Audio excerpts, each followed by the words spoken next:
하나님의 말씀 신약성경 요한복음 1장 14절에서 18절에 있는 말씀까지 한 절씩 나눌 수 있고 마지막 절은 같이 읽습니다. 말씀이 육신이 되어 우리 가운데 거하심에 우리가 그의 영광을 보니 아버지의 독생자의 영광이요 은혜와 진리가 충만하더라.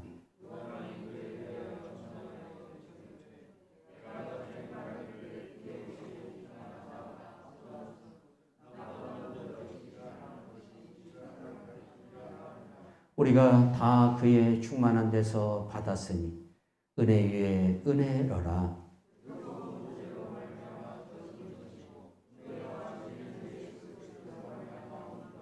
같이 읽어요. 본래 하나님을 본 사람이 없어되 아버지의 품속에 있는 독생하신 하나님이 나타나셨느니라. 아멘. 플러스라는 말은 어학사전을 찾아보면 이익, 잉여, 부가, 도움, 유리함, 더 나은 것 등을 뜻하는 그러한 낱말로 풀이되고 있는 것을 볼 수 있어요. 전기에서는 두 전극 사이에 전류가 흐르고 있을 때 양끝 부분 중전위가 높은 쪽을 플러스 기호를 사용해서 플러스라고 우리가 그렇게 표기를 합니다.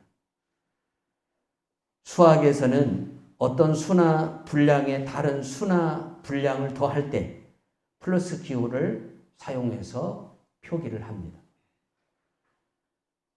그런데 의학에서는 신체의 면역 이상이나 바이러스 감염 혹은 암세포의 발견 등 양성 반응이 일어날 때에 그것을 표기하는 하나의 방법으로 플러스라는 기호를 사용합니다.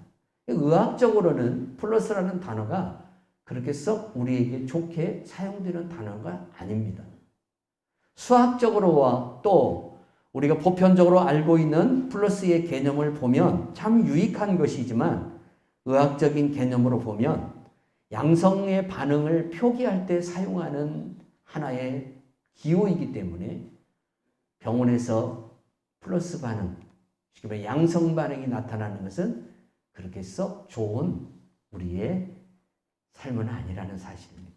병원에서는 도리어 음성 반응, 아무런 이상이 없는 음성 반응이 마이너스 반응이 더 유익한 것을 볼 수가 있습니다. 그러나 인류 역사가 시작되고 인류가 기호를 통해서 무엇인가를 표현하는 과정 속에서 여기까지 오면서 플러스는 어쨌든 우리들에게 뭔가를 유익하게 하고 뭔가를 더하는 그러한 기호로 사용된 것은 분명한 사실이에요. 성경은 플러스에 대해서 말씀하고 있어요. 마이너스적인 신앙보다는 플러스적인 신앙에 대해서 말씀하고 있고 우리가 그러한 신앙의 사람으로 나아가기를 원하고 있다는 사실이에요. 영어에서도 우리가 흔히 again이라고 얘기하죠. again이라는 이 단어도 플러스라는 이 단어와 밀접하게 연결되어 있어요. 얻다, 증가하다, 이득하다, 획득하다, 달성하다. 그러면서 또 영어에서 advantage라는 그 단어가 있습니다. 자, 내가 점수가 모자란데 상대가 실수를 해서 혹은 반칙을 해서 그 사람의 점수가 마이너스가 됐어요. 그래서 내가 승리할 수 있는 쉽게 말하면 우선권이 주어진 거예요. 이러한 것을 어드밴테이지라고 얘기하죠. 이것도 플러스를 통해서 상대가 잘못을 했든 아니 내가 잘해서 어떤 점수를 획득했든 그리고 내가 점수를 잃었는데 상대가 실수를 해서 내가 점수를 획득하거나 혹은 내가 잘해서 어떤 점수가 같은 동률을 이루었을 때에 우리는 다시 그 게임을 진행하는 again이라고 얘기하죠. 그래서 무엇인가가 채워짐으로 인해서 뭔가가 주어짐으로 인해서 계속 게임이 플레이되는 그러한 상황을 설명할 때에 플러스를 많이 사용하는 것을 볼 수 있어요. 성경 역대상 4장 9절에서 10절을 같이 읽어봅시다. 야베스는 그의 형제 중 귀중한 자라. 그의 어머니가 이름하여 이르되 야베스라 하였으니 이는 내가 수고로이 낳았다 함이더라. 야베스가 이스라엘 하나님께 아뢰어 이르되 주께서 내게 복을 주시려거든 나의 지역을 넓히시고 주의 손으로 나를 도우사 나로 환난을 벗어나 내게 근심이 없게 하옵소서 하였더니 하나님이 그가 구하는 것을 허락하셨더라. 아멘. 대표적인 플러스에 관한 말씀이 이 말씀이에요. 또한 우리가 구약 여러 곳을 다 살펴봐도 플러스적인 것들이 얼마나 우리들에게 복되게 하고 은혜되게 하는가를 성경은 말씀하고 있어요. 하나님께서 그들에게 없는 것들을 있게 하시고 그들이 소유하지 못한 것을 소유하게 하시고 그들이 이제까지 누리지 못한 것을 누리게 하는 그러한 모습이 성경 곳곳에 나타나요. 더하신다 이겁니다.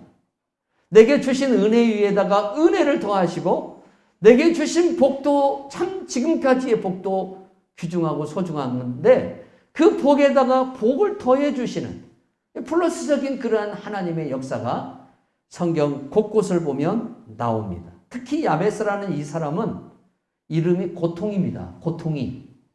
우리말로 해석하면 고통이에요. 고통이. 야베스. 어머니가 이 아들을 하면서 굉장히 힘들게 난 것 같아요. 또한 이 아들이 그렇게 유복하게 자라지를 못했어요. 그래서 고통스럽게 자랐어요. 젊은 청년이 되었을 때 이 청년은 하나님께 기도합니다. 하나님, 내게 복에 복을 더하시고 내 지경을 넓혀 주시고 나를 창대하게 하여 주시옵소서. 그랬더니 하나님이 야베스의 기도를 들으시고 야베스에게 그대로 행하신 거예요. 더하시는 하나님의 은혜가 야베스에게 나타났습니다. 그래서 더하여진다는 것은 참 좋은 것입니다.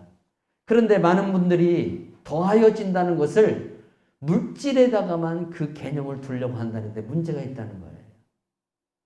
물질이 더해야지만이 뭐 돈이 더해지거나 뭐 부동산이 더하거나 혹은 우리가 그 소유하려고 하는 것들이 더해지는 것에 더해져야만이 마치 하나님의 은혜가 임한 것처럼 그렇게 우리가 생각하기 쉬운데 CCM 가수인 주광명 형제가 부른 은혜를 더하소서라는 찬양을 보면 그 가사의 내용이 참 우리에게 많은 감동을 줘요.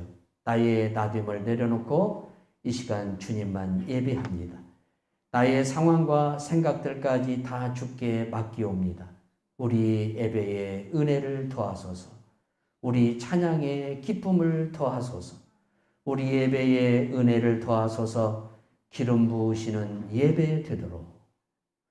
1년을 살아가면서 내 생활 속에 하나님께서 내가 필요한 소유에 더하심의 은혜도 주시지만 내게 영적인 것들을 더해 주시는 내가 찬양을 부를 때 그저 찬양으로 끝나는 게 아니라 이 찬양 속에 있는 기쁨을 내게 더해 주시고 말씀을 들을 때에 내가 말씀을 듣는 것으로 끝나는 게 아니라 이 말씀 속에 역사하시는 믿음을 더해 주시고 성령의 은혜가 나에게 임할 때에 성령의 임재로 끝나는 게 아니라 성령의 임재가 내 안에서 역사되는 은혜가 더해지도록 그렇게 우리가 1년을 살아가야 되고 또 1년을 살아가야 돼.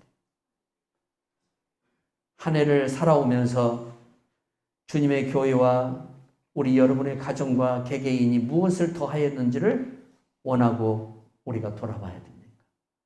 우리가 무엇이 더해지기를 기도했는가?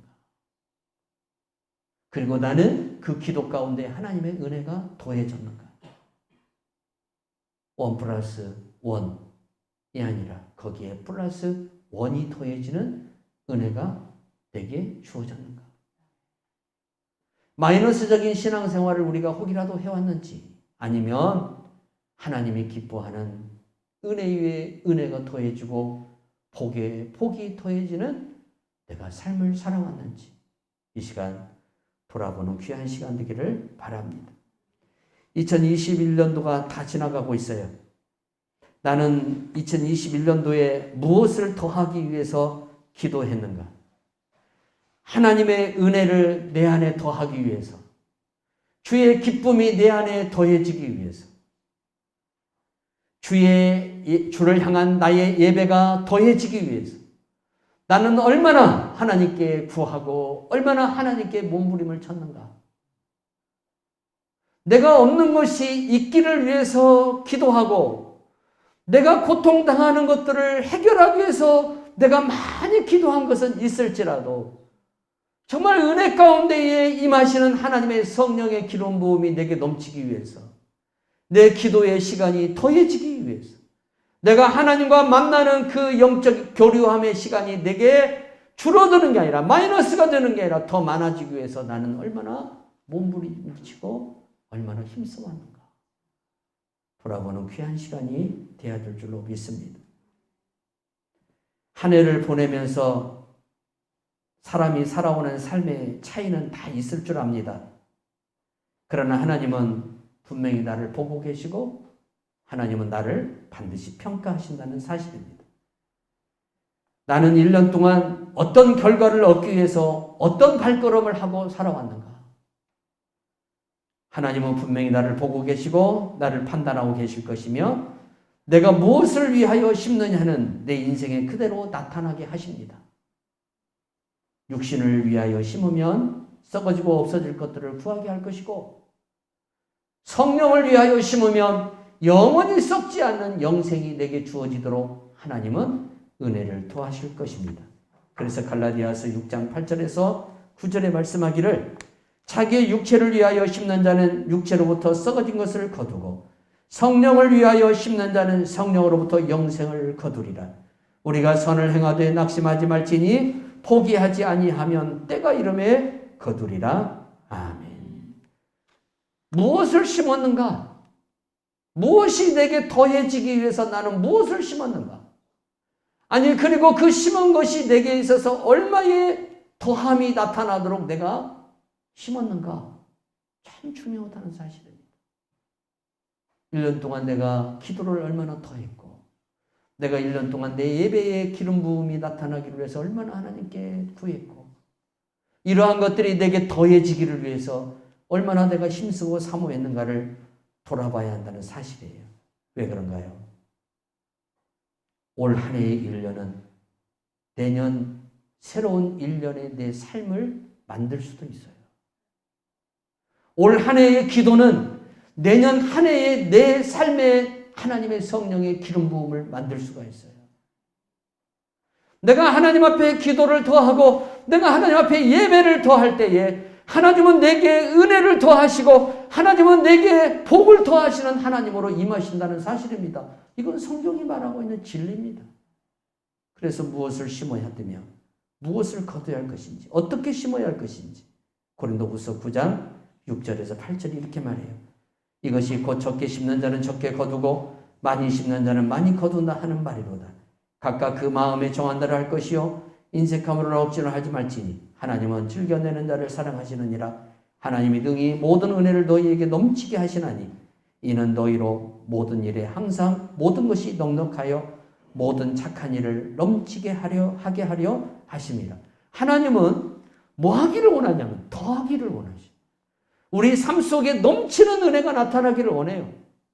그래서 사도 바울은 고린도 교회의 성도들에게 편지하기를 어떤 일이든지 꼭 어떤 물질적인 문제가 아니에요. 내가 영적인 일을 할 때 인색함으로 하지 말라는 거예요. 인색함으로.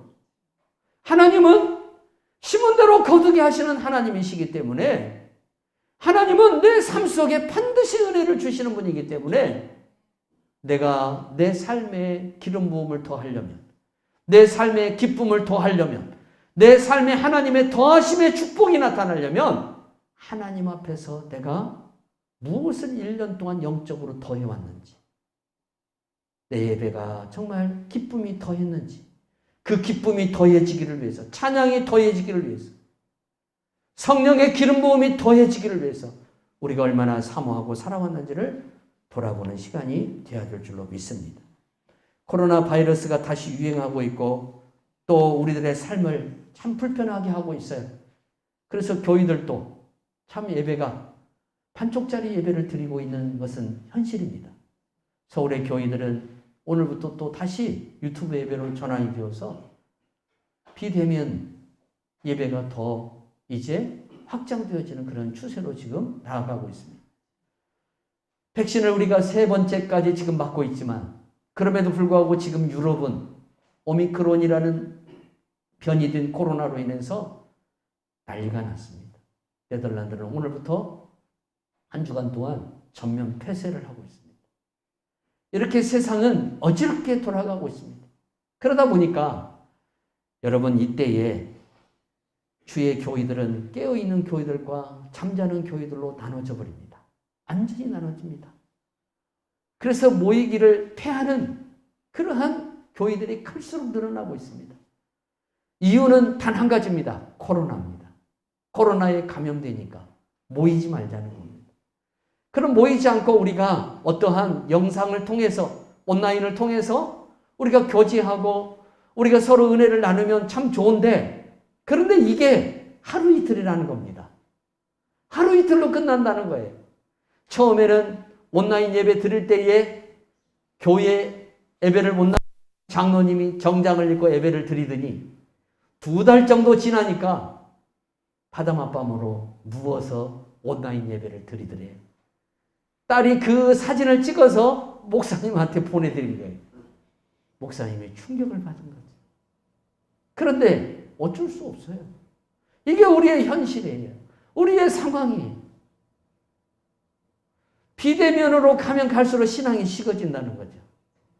그래도 신앙을 유지하는 길은 대면인데 비대면으로 갈수록 신앙이 식어지다 보니까 우리의 영적인 것들도 갈수록 마이너스 현상이 일어나는 것을 볼 수가 있습니다. 그래서 히브리서 기자는 이런 때에 우리들에게 이렇게 말씀하고 있어요. 히브리서 10장 38절에 39절에 보니까 나의 의인은 믿음으로 말미암아 살리라. 또한 뒤로 물러가면 내 마음이 그를 기뻐하지 아니하리라 하셨느니라. 우리는 뒤로 물러가 멸망할 자가 아니요 오직 영혼을 구원함에 이르는 믿음을 가진 자니라. 아멘. 우리의 믿음이 더해지고 우리의 예배 가운데에 하나님의 기름 부음이 더해지고 우리의 찬송 가운데 기쁨이 더해지고 우리의 기도 가운데 성령의 역사가 더해지는 그러한 교회, 그러한 성도, 그러한 삶이 우리들의 1년 동안의 삶이 되어야 되고 새로운 한 해를 맞이하는 우리의 삶이 되어야 한다는 사실이에요.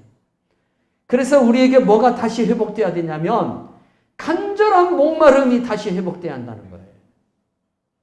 간절한 목마름이 회복되어야 돼요. 코로나는 우리들의 영적인 모습을 많이 상실시키고 있어요.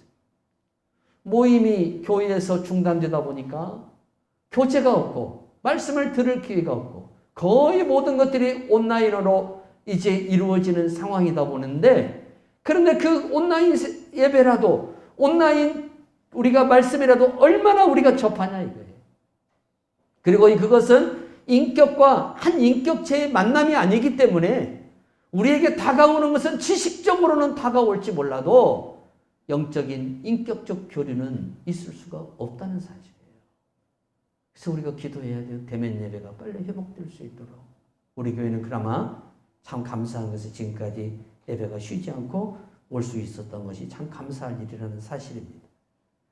우리의 신앙이 플러스가 되기 위해서 먼저 우리의 영적인 것들이 갈급되어지고 하나님 앞에서 회복되어야 돼요.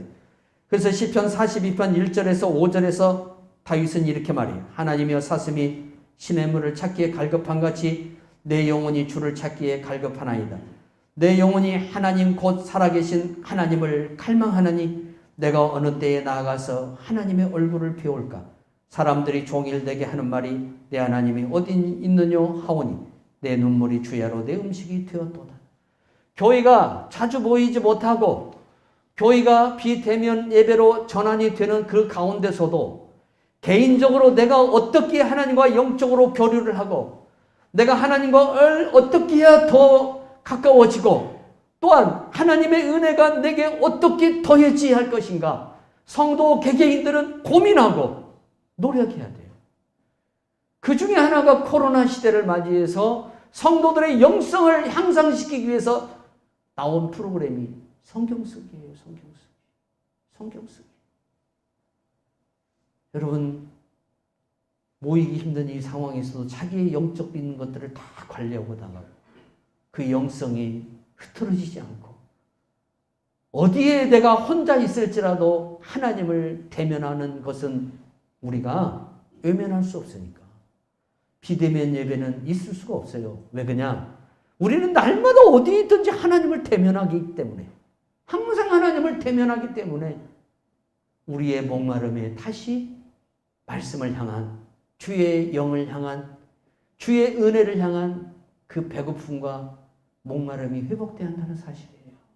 이것이 우리 안에 먼저 찾아와야 한다는 거예요. 이게 먼저 내 안에 더해져야 한다는 거예요. 사슴이 시냇물을 찾기에 갈급한 같이 내 영혼이 하나님을 찾으려고 하는 그 마음이 내 마음에 회복될 때에 하나님의 은혜가 내게 더해지는 거예요. 그런데 무감각해지고 아무런 느낌이 없고, 왜? 하나님이 내버려두거든요. 뭐 그렇게 한다고 해서 하나님은 막 때리고 부수고 그런 하나님이 아니거든요. 그러다 보니까 거기에 타성에 젖어버리고 이것이 만성이 되어버리고 하나님을 찾는 우리들의 모습이 더 우리들에게 식어지는 모습을 볼 수가 있어요. 천국은 여러분 아무나 갖는 게 아닙니다. 침노하는 자의 것입니다. 먼저 들어가는 사람이 천국을 차지하는 겁니다. 어려운 중에도 하나님을 만나려고 몸부림을 치고 어려운 중에도 하나님과 씨름해서 기도하는 사람들이 결국에 승리하는 것입니다. 마태복음 11장 12절에 세례 요한의 때부터 지금까지 천국은 침노를 당하나니 침노하는 자는 빼앗느니라. 아멘. 지난 1년을 돌아보면서 하나님께 감사한 것은 우리 교회가 제가 3일간인가 휴가를 내는 것 외에는, 여름 휴가를 갔다 온 것 외에는 새벽 예배를 그치지 않고 계속해서 지금까지 해왔어요. 1년 동안 그렇게 해왔어요. 그런데 하나님이 은혜를 더하시는 모습을 봤어요. 1년 동안의 기도 가운데 하나님이 은혜를 더하시는데 교회 재정에도 은혜를 더하시고, 여러분 코로나로 인해서 다들 교회들마다 재정이 어렵잖아요. 근데 우리 교회는 참 신비롭게도 하나님이 재정을 더하시는 은혜도 주셨고, 또한 성도들 각 사람들 기도의 제목들 하나하나가 있을지라도 그 기도 제목 가운데 하나님이 은혜를 베풀어 주는 모습을 목사로서 많이 봤어요. 또 그 간증들을 들었어요. 오늘 하나님의 이 은혜가 내년에도 계속해서 우리 가운데 흘러가야 된다는 사실입니다. 그래서 우리가 하나님을 사모하고 하나님의 은혜를 받으려고 부단한 노력을 해야 한다는 사실입니다. 하나님께서 이스라엘 백성들에게 첫 번째 주신 것이 뭡니까? 율법입니다. 여러분, 율법은 딱딱한 것이고 지키기 힘든 것이고 두렵고 떨리는 것인 것은 사실입니다. 그러나 하나님이 율법을 주신 이유는 간단합니다. 은혜를 주시기 위해서 주신 겁니다. 아담이 선악을 알게 하는 나무의 열매를 따먹지 말라는 하나님의 그 말씀을, 율법을 지키면 하나님은 아담에게 계속해서 은혜를 주시는데, 어떤 은혜를 주시느냐? 동산 안에서 영원히 살게 하시고 그가 죽지 아니하고 생명나무의 과실을 먹으면서 영원히 땅을 정복하고 하나님 말씀대로 살아갈 수 있는 은혜를 주시는 거예요. 그런데 아담이 그 율법을 범함으로 말미암아 하나님의 은혜가 그를 떠나버렸어요. 율법을 왜 주셨냐 이거예요. 나를 거룩하게 하서, 나를 거룩하게 해서 하나님의 은혜가 내게 임하도록 하기 위해서 율법을 주신 거예요. 이스라엘 백성들에게 왜 율법을 주었어요? 이스라엘 백성들에게 율법을 주신 이유도 하나님께서 이스라엘 백성들을 거룩하게 해서 그 백성들이 그 율법을 지킴으로 말미암아 율법을 지키는 자들에게 주어지는 하나님의 은혜, 그 은혜를 그들이 누리도록 하기 위해서. 그 은혜의 대표적인 것이 뭐예요? 이른비와 늦은비. 이른비와 늦은비.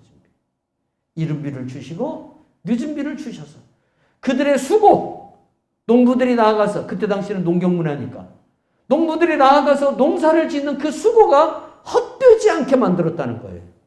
오늘도 마찬가지예요. 하나님이 우리에게 은혜를 주실 때에 어떤 은혜를 주시냐면 내가 하는 수고들이 있습니다. 내가 하는 노력들이 있습니다. 이것을 헛되게 하지 않는다는 거예요. 헛되게 하지 않는다. 그래서 내 손에 열매를 가지고 내가 하나님 앞에 감사와 기쁨을 드릴 수 있는 은혜를 주신다는 거예요. 하나님이 우리에게 이 은혜를 주시죠. 율법을 주신 이유가 그거예요. 계명을 지키라고 하는 이유가 그거예요. 은혜를 주려고 계명을 지키라고 했더니 이스라엘 백성들은 왜 이렇게 무거운 것을 우리에게 주어서 지키라고 하느냐? 왜 우리가 편하게 신앙생활을 하도록 내버려 두지 않고 나 자유롭고 싶다. 나 이것도 섬기고 싶고 저것도 섬기고 싶고 이것도 하고 싶고 저것도 하고 싶다. 그러면서 주의 율법을 범하기 시작합니다. 주의 계명을 떠나기 시작합니다. 그러니까 어떤 일이 벌어집니까? 그동안 아주 자연스럽게 나타났던 하나님의 은혜가 중단되기 시작합니다. 여러분, 제가 어렸을 때만 해도 봄, 가을, 겨울은 뚜렷했고 그리고 이게 분명했습니다.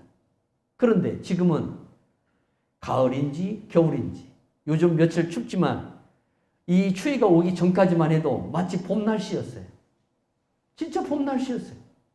겨울인지 봄인지 이제는 우리가 자연스러웠던 것들이 자연스럽지 못하는 환경에서 살아가고 있다는 사실입니다. 하나님의 은혜가 그만큼 우리 가운데에 소멸되어 가고 있다는 뜻입니다. 이전에 우리가 자유롭게 누렸던 그 복이 임하지는 않습니다. 이른 비와 늦은 비가 임하지 않는다는 것은 그들이 자연스럽게 씨를 뿌리면 열매를 거두는 그들의 수고가 더 이상 이루어지지 않는다는 겁니다. 율법을 왜 주셨습니까? 은혜 주시려고 주셨습니다. 은혜 주시려고. 왜 우리에게 말씀을 합니까? 그 말씀을 행함으로 우리가 은혜를 받고 하나님의 복을 누리도록 하나님이 우리에게 말씀을 주신 거예요. 그래서 히브리서 8장 9절에서 10절 보니까 또 주께서 이르시기를 이 언약은 내가 그들에게 열조의 손을 잡고 애굽 땅에서 인도하여 내던 날에 그들과 맺은 언약과 같이 아니하도다. 그들은 내 언약 안에 머물러 있지 아니하므로 내가 그들을 돌보지 아니하였노라. 또 주께서 이르시되 그날 후에 내가 이스라엘 집과 언약을 맺을 언약은 이것이니 내 법을 그들의 생각에 두고 그들의 마음에 이것을 기록하라 하리라. 나는 그들에게 하나님이 되고 그들은 나의 백성이 되리라. 아멘. 구약의 모세를 통해서 주시는 언약의 핵심이 뭐냐면 너희는 내 백성이 되고 나는 너희의 하나님이 되는 거예요. 자, 이 언약은 누구에게도 하나님이 하셨냐면 아브라함에게도 하셨어요. 야곱에게도 하셨어요. 이삭에게도 하셨어요. 언약의 내용이 뭐예요? 너희들을 내 백성으로 삼고 내 안에 있는 풍성한 은혜를 너희들에게 주겠다는 거예요. 그게 언약이에요. 이 언약의 은혜가 이스라엘 백성들 가운데 나타나려면 어떻게 해야 되느냐? 이스라엘이 율법을 잘 지켜야 돼요. 하나님이 정한 법을 지켜야 돼요. 그러면 하나님은 이스라엘과 언약한 그 말씀을 이행하셔요. 이행하시는데 어떻게 이행하냐? 풍성하게 그들에게 이행하시는 거예요. 그러니까 율법을 주신 하나님은 뭘 주시기 위해서? 은혜를 주시기 위해서 율법을 주셨다는 거예요. 그런데 율법보다도 더 완전하신 분이 오셨어요.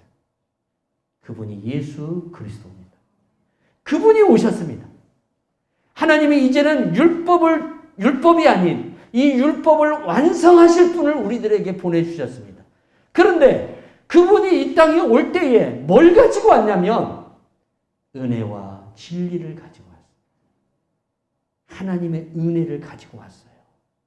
풍성한 언약의 이 은혜를 가지고 왔어요. 하나님 안에 있는 그 넘쳐나는 은혜를 우리들에게 주기 위해서 그분이 그 은혜를 가지고 왔어요. 그러면 우리가 그 은혜를 이제 어떻게 해야 돼요? 받아야 되죠. 그리고 누려야 되죠. 할렐루야. 그러려면 어떻게 해야 돼요? 그리스도 예수를 내 삶 가운데 영접하고, 그리스도 예수가 내 삶 가운데 주인이 되시고, 그리스도 예수께서 나를 다스리시는 왕 되시는 하나님 나라의 백성의 삶을 살아가야 한다는 거예요. 그럴 때 그분 안에 있는 은혜가 내 은혜가 되고, 그분이 우리에게 구약을 통해서 주신 은혜 위에 당신의 은혜를 더하심으로, 완전한 은혜를 더하심으로 은혜 위에 은혜를 더하게 하시는 하나님의 역사로 나타나는 거예요. 여러분, 예수님이 왜 오셨습니까? 은혜 주려고 왔습니다. 어떤 은혜입니까? 여러분을 죄와 사망에서 구원해내서 더 이상 죄와 사망이 여러분들을 지배하지 못하도록 하기 위해서, 더 이상 여러분들에게 고통과 흑암이 지배되지 못하도록 하기 위해서, 여러분들을 예수 그리스도를 통해서 하나님의 보좌 앞으로 나아가서 하나님 앞에 하나님의 성소에 들어가서 하나님을 아바 아버지라 부를 수 있도록 하기 위해서 예수님이 이 땅에 오신 거예요. 그 은혜를 주려고. 그 은혜를 우리가 어떻게 해야 됩니까? 받아야 합니다. 당연히 받아야 합니다. 율법은 예수님이 어떤 분인가를 그림자로 소개하고 있어요. 율법은 죄의 문제를 해결하지 못해요.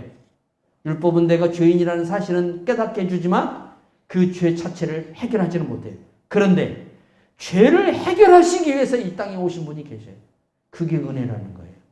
죄 문제가 해결되면 하나님과 나와 관계가 어떻게 됩니까? 형통해집니다. 죄 문제가 해결되면 나와 하나님과 막혔던 이 견고한 진이 무너지게 되어 있습니다. 그리고 더 이상 마귀가 나를 압제하지 못합니다. 내가 하나님과 죄 문제가 해결되면 하나님과 내가 이제 화평하게 되고 하나님 안에 있는 풍성한 은혜를 내가 마음껏 가져다가 사용할 수가 있습니다. 이 은혜를 주기 위해서 우리 예수님이 우리에게 오셨다는 사실입니다. 그래서 요한이 요한복음을 기록하면서 그 은혜를 가지신 분이 육신을 입고, 헬라어로 사르크스라는 말이에요. 육신을 입고 우리 가운데 우리 가운데, 우리 안에 오셨다는 거예요. 얘는 해민이라는 헬라어인데 우리 가운데, 우리 안에 오셨다는. 오실 때 뭘 가지고 오셨냐? 영광을 가지고 왔어요. 하나님 아버지의 영광을 가지고 와서 우리가 하나님의 자녀가 되는 영광을 주셨다는 거예요. 이 은혜를 주시기 위해서 그분이 율법이 주지 못하는 은혜를 주기 위해서, 율법이 줄 수 없는 그 은혜를 우리에게 더해주기 위해서 이 땅에 오셨다는 겁니다. 여러분이 예수님과 친구 삼고 이 예수님이 내게 은혜를 더해주려고 하는 이 축복을 주러 왔으니까 은혜를 더 받아서 내 삶에 플러스 되어지는 역사, 플러스 되어지는 축복이 나타나야 될 줄로 믿습니다. 그러한 하나님의 은혜가 나타나야 할 줄 믿습니다. 그래서 로마서 8장 17절에서 상속 자녀이면 또한 상속자 곧 하나님의 상속자요 그리스도와 함께한 상속자니 우리가 그와 함께 영광을 받기 위하여 고난도 함께 받아야 할 것이니라. 우리가 영광을 받기 위해서 그 영광은 은혜 위에 은혜를 더하시는 영광이에요. 이 은혜를 우리에게 주시기 위해서 하나님께서 우리에게 당신의 아들 예수 그리스도를 보내주셨다는 사실이에요. 그것이 바로 성탄절이에요. 크리스마스는 어떤 날이냐? 하나님 안에 있는 은혜를 우리에게 더해주기 위해서. 구약의 백성들이 율법을 통해서 받았던 그 은혜와 비교할 수 없는 은혜를 주시기 위해서 이 땅에 주님이 오신 거예요. 그게 크리스마스예요. 그러니까 크리스마스 날 여러분 뭘 받는 거예요? 은혜를 받아야 돼요. 내가 사는 것 자체가 은혜입니다. 내가 사는 것 자체가 은혜입니다. 그 은혜를 우리가 충만하게 영원히 꺼지지 않는, 영원히 없어지지 않는 그 은혜를 우리가 받아야 되는데 그분 안에 이 은혜를 주시기에 충분한 양이 있습니다. 은혜가 그분 안에 충만하다 그랬습니다. 오늘 본문에 보니까 충만하다 그랬어요. 헬라어 원문으로 보니까 플레로마토스라는 말이에요. 넘쳐난다 뜻이에요. 넘쳐난다. 아무리 그 은혜를 누가 가져가도 그분에게는 모자람이 없다라는 거예요. 그 은혜를 우리에게 주시기 위해서 우리가 하나님의 보좌 앞에 담대히 나가서 하나님을 아바 아버지라 부르도록 하기 위해서 예수님이 이 땅에 그 은혜를 주려고 우리에게 오셨다는 거예요. 그러면 그 은혜를 받으려면 어떻게 해야 돼요? 주시려고 했으니까 이제 받아야 되는데 내 노력이 있어야 한다는 거예요. 나의 수고가 있어야 한다는 거예요. 내 수고가 뭡니까? 하나님 앞에 열심히 내는 겁니다. 하나님을 사모하는 겁니다. 다른 거 없습니다. 나보러 노동하라는 게 아니에요. 하나님 앞에 더 열심을 예배하고 하나님 앞에 더 열심으로 구하고 기도할 때 하나님이 아들이 내게 가지고 오신 그 은혜가 내 안에 내 삶 속에 더해지는 충만하게 더해진다는 거예요. 한 해 동안 이 축복이 있어야 되고 내년에도 이 축복이 우리에게 있어야 한다는 사실에 그런데 하나님의 은혜는 이걸로 끝나지 않아요. 너무 우리 하나님이 좋으신 하나님이라는 것은 뭘 통해서 알 수 있냐면 하나님께서 예수 그리스도 안에 주신 은혜를 우리에게 증대시키기 위해서 자, 한 알의 밀알이 여러 개의 열매를 맺도록 하기 위해서 내 안에 주신 이 은혜가 이 진리와 이 은혜를 은혜되게 하고 이 진리를 풍성한 하나님의 역사로 나타내도록 하기 위해서 누가 오셨느냐? 성령이 오셨습니다. 하나님이 원 플러스 원에 또 하나의 플러스 성령을 주셨습니다. 성도 여러분, 성령 받아요. 성령 받을 때 하나님의 말씀이 내 안에서 역사하고 내가 들은 이 말씀이 이 진리가 내 생활 속에 실제적인 역사로 능력으로 나타난다는 사실. 성령이 역사해야 돼요. 성령이 역사하지 않고는 사람이 변하지 않아요. 성령이 역사하지 않고서는 여러분 하나님의 은혜와 이 능력이 우리에게 나타나질 않아요. 성령을 구해야 되고 성령이 충만해야 되고 성령님의 도우심을 받아야 돼요. 우리가 예수 이름으로 기도하지만 그 중보자 되신 예수 그리스도의 이름이 우리 가운데 능력으로 나타나도록 하시는 분은 성령 하나님이시라는 거예요. 하나님은 우리에게 율법을 주세요. 은혜를 주기 위해서 율법을 주셨고 그 율법이 주지 못하는 또 다른 큰 은혜를 주기 위해서 예수 그리스도를 보내주셨고 이 은혜를 우리에게 은혜 되도록 하기 위해서 이 은혜를 더 풍성한 하나님의 은혜 되도록 하기 위해서 성령님을 보내주셨다는 거예요. 이게 크리스마스예요. 크리스마스의 정의는 여기에 있어요. 크리스마스 날은 무슨 날이? 은혜 받는 날. 더 큰 은혜를 사모하는 날. 그 은혜가 우리에게 차고 넘치기를 주 예수 그리스도의 이름으로